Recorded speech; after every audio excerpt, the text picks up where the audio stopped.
Assalamualaikum warahmatullahi wabarakatuh. Perkenalkan, kami dari kelompok 4. Izinkan memperkenalkan diri. Saya Muhammad Zakia Lahor. Saya Kesardila Pramesti.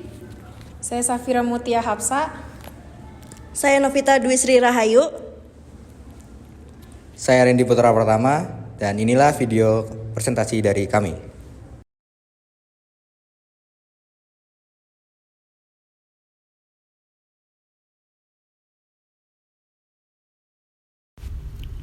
Secara garis besar, definisi pluralisme merupakan pernyataan fakta adanya kemajemukan dan keterlibatan aktif di dalamnya, dan atau setiap pemeluk agama mengakui keberadaan dan hak agama lain, serta terlibat dalam usaha memahami perbedaan dan persamaan itu.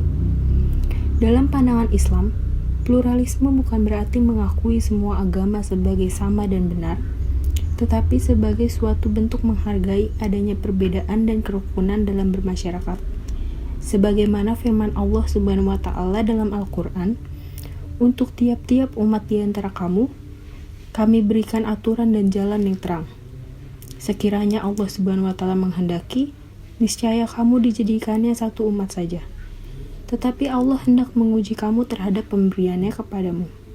Maka berlomba-lombalah berbuat kebajikan. Hanya kepada Allah lah kamu semua kembali. Lalu diberitahukannya kepadamu apa yang telah kamu perselisihkan." Al-Quran Surat Al-Maidah ayat 48.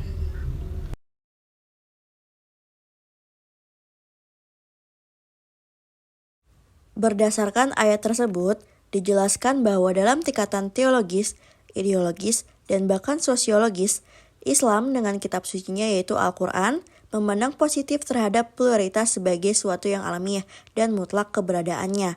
Oleh karena itu, pluralisme dalam konsepsi Islam dapat dipahami sebagai tata nilai di tengah kehidupan manusia sebagai khalifah, yang hadir dalam dimensi teologis agama dan juga hadir dalam dimensi sosial lainnya, dengan segala kompleksitas dan konsekuensinya yang khas yang harus diterima sebagai sebuah anugerah dengan penuh kesadaran. Secara paradigmatik, pluralisme adalah suatu sistem yang memungkinkan seluruh kepentingan dalam masyarakat luas bersaing secara bebas untuk mempengaruhi proses politik, sehingga mencegah munculnya dominasi kelompok tertentu terhadap kelompok lain.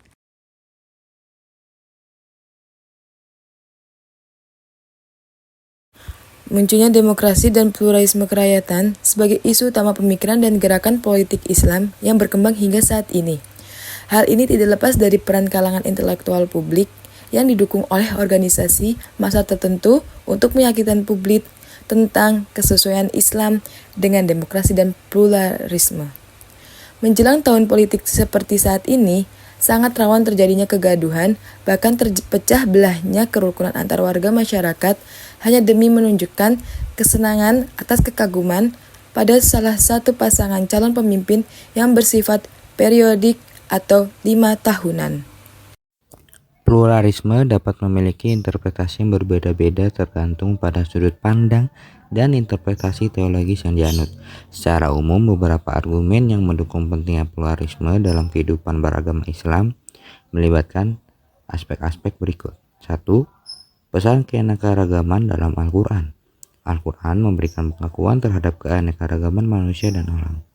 Ayat-ayat dalam Al-Quran menegaskan bahwa Allah menciptakan manusia dalam keadaan berbeda-beda dan berbagai suku bangsa agar mereka saling mengenal dan berinteraksi. Sesuai Quran Surat Al-Hujurat ayat 13 yang berbunyi, "Wahai manusia, sungguh kami telah menciptakan kamu dari seorang laki-laki dan seorang perempuan. Kemudian kami jadikan kamu berbangsa-bangsa dan bersuku-suku agar kamu saling mengenal. Sungguh yang paling mulia di antara kamu di sisi Allah ialah orang yang paling bertakwa. Sungguh Allah Maha Mengetahui, Maha Meneliti." Yang kedua, kebebasan beragama dalam Islam. Islam menghormati kebebasan beragama. Al-Quran menyatakan bahwa tidak ada paksaan dalam agama. Sesuai bunyi Quran Surat Al-Baqarah ayat 256, yaitu tidak ada paksaan dalam menganut agama Islam. Sesungguhnya telah jelas perbedaan antara jalan yang benar dengan jalan yang sesat. Barang siapa ingkar kepada Togut dan beriman kepada Allah, maka sungguh dia telah berpegang teguh pada tali yang sangat kuat yang tidak akan putus. Allah Maha Mendengar, Maha Mengetahui. Hal ini menegaskan bahwa setiap individu memiliki hak untuk memilih keyakinan dan praktik keagamaannya. Dan yang ketiga, pesan toleransi dan keadilan. Al-Quran juga menyerukan kepada umat Islam untuk bersikap adil dan toleran terhadap orang-orang yang memiliki keyakinan berbeda.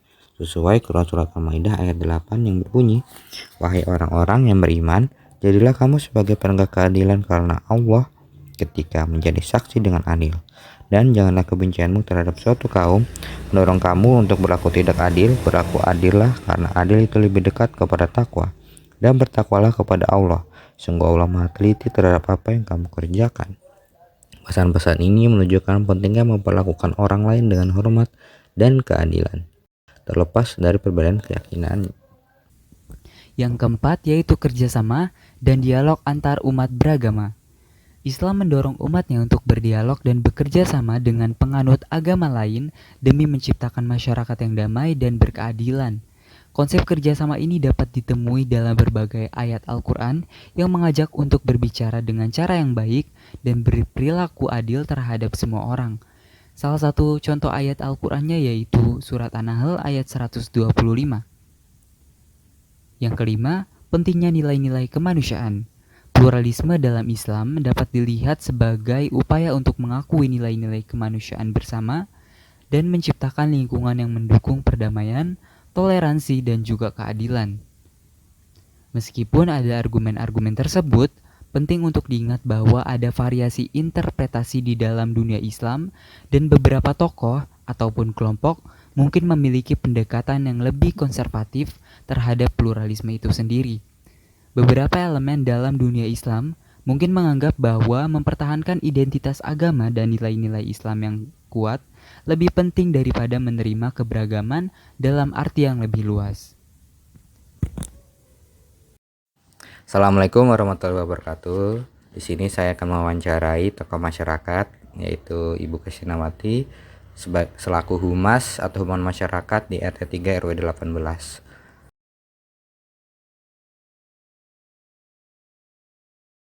Menurut saya pribadi, seharusnya masyarakat tetap menjaga persatuan dan kesatuan di tengah perbedaan di dalam pemilihan. Dengan kekuatan kekeluargaan, silaturahmi, dan gotong royong, keragaman beragama akan memperkokoh silaturahmi kita. Meskipun ada gesekan masalah perbedaan pilihan, kita pasti akan bisa mengatasi itu semua.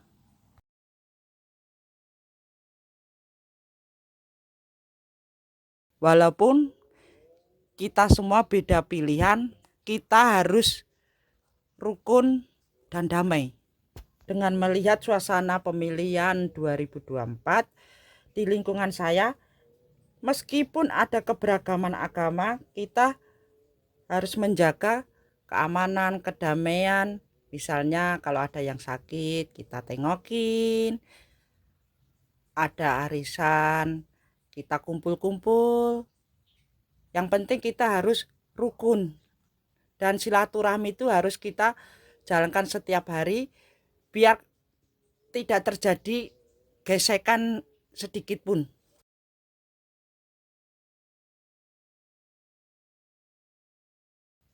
Melihat berita di televisi, paslon capres dan cawapres tahun 2024 sudah menunjukkan keberagaman agama, ditunjukkan banyaknya calon anggota DPR, DPRD yang berbeda agama. Selain itu, dilihat koalisi setiap paslon juga menerapkan keragaman beragama.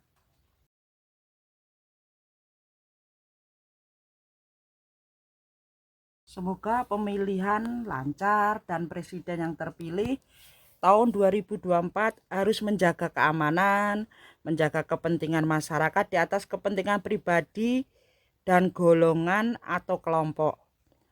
Harus menjunjung tinggi toleransi beragama yang lebih tegas di tengah-tengah transisi dalam memimpin negara kita agar persatuan dan kesatuan bangsa lebih kokoh dari segala rintangan, baik dari dalam negeri maupun luar negeri, seperti semboyan negara kita Bhinneka Tunggal Ika. Berdasarkan apa yang narasumber katakan untuk pertanyaan nomor 1, saya menanggapi bahwa saya setuju kalau kita sebagai masyarakat itu harus bisa tetap menjaga persatuan dan kesatuan di tengah perbedaan di dalam pemilihan di tahun politik seperti saat ini. Nah, tapi kalau misalkan ditanya, apakah masyarakat masih akan tetap menjunjung tinggi toleransi atau akan terjadikah gesekan terhadap apa yang mereka pilih?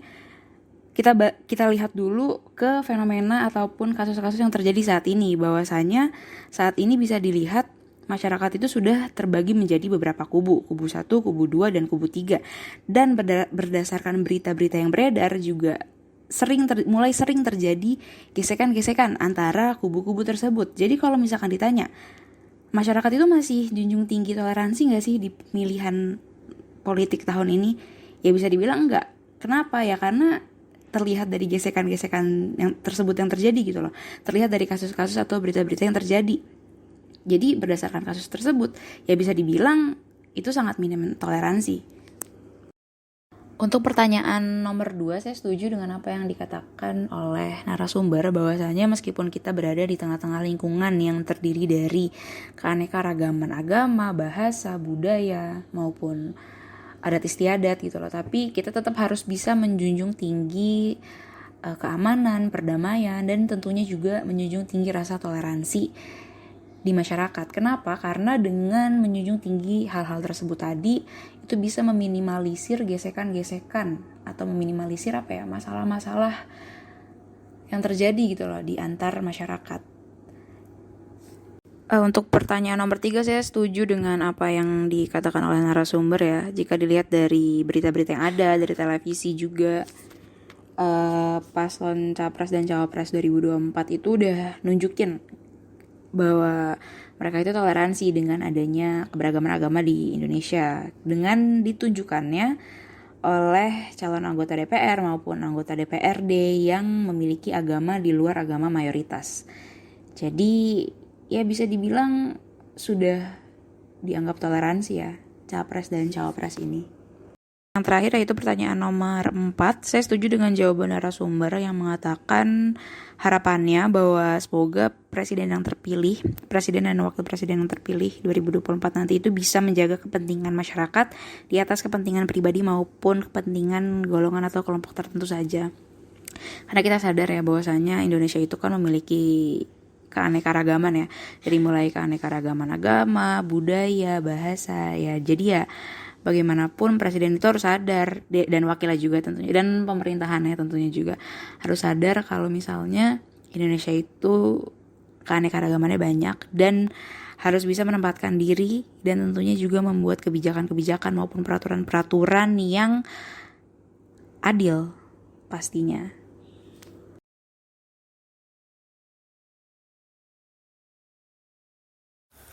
Seperti yang telah disebutkan, harapan narasumber serta responden sebelumnya, maka dari itu, kami juga mengharapkan untuk siapapun nantinya Capres dan Cawapres yang terpilih, kami harap mampu menjadi presiden dan wakil presiden yang baik.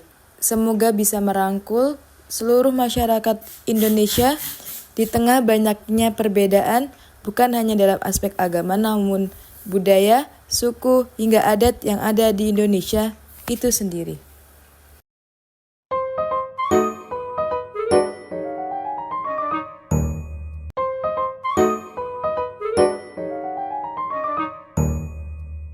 Sekian dari kelompok kami, kurang lebihnya mohon maaf. Wassalamualaikum warahmatullahi wabarakatuh.